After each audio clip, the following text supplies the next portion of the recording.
You are not made a minister in this country to fly flags in the streets and push and bulldoze your way through traffic with Subaru escorts. You are made a minister to serve the people. And if you are made the Minister of Sports, you must serve sports and sportsmen and women of our country. And it's indeed extremely sad that such good ambassadors of our country can leave our country without due recognition by the ministry charged with that responsibility.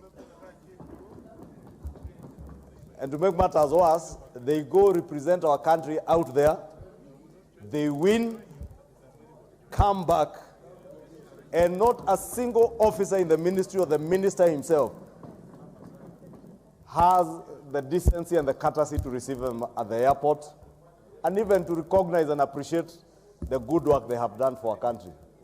And indeed, Honorable Speaker, I can hear the Honorable Shakil whispering that he is busy, and all ministers are busy. But when you're Minister for Sports, your core business is managing our sportsmen and women. And more so those who are able differently, these are the people who we should support more. So that even as we speak about giving opportunities to people who live with disability or are able differently than us, it doesn't become just a matter of talking, but we are showing those others who have talents and skills in other areas that they are recognized, they are appreciated, and they are valued by their own country. Therefore, let me, on behalf of the government of Kenya, take this opportunity to profoundly apologize to these great sportsmen and women of our country.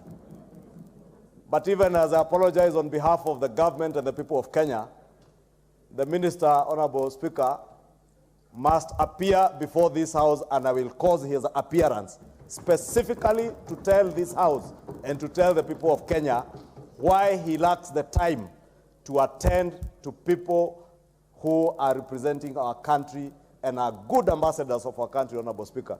Because that is the biggest responsibility, Honorable Speaker, as you were saying yesterday. Members of Parliament, as the people's representatives, must hold ministers to account. You are not made a minister in this country to fly flags in the streets and push and bulldoze your way through traffic with Subaru escorts. You are made a minister to serve the people. And if you are made the Minister of Sports, you must serve sports and sportsmen and women of our country. The best ambassadors who represent us.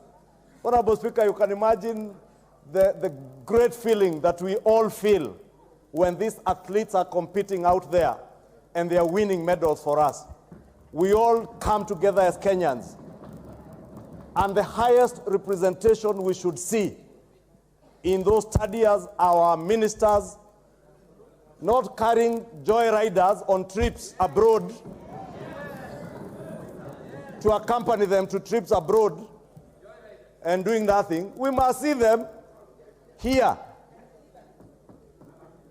receiving our #1 ambassadors around the world.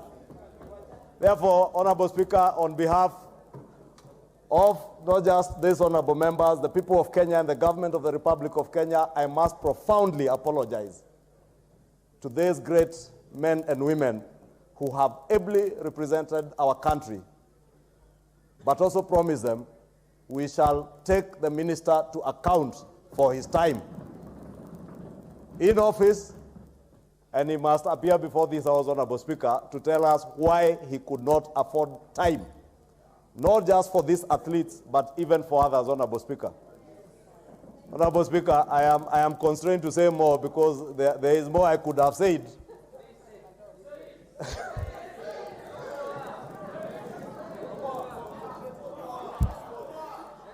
Allow me, Honorable Speaker, because I heard the President the other day saying there are people serving in government who he knows more about their ministries, departments, and agencies in their ministries more than they do. Let them know notice has been served by none other than the President, and we shall pick the cue from there. and it shall not be pleasant. I know you have the copyright of noisy and messy, Honorable Speaker. I will not use those words. Thank you, Honorable Speaker.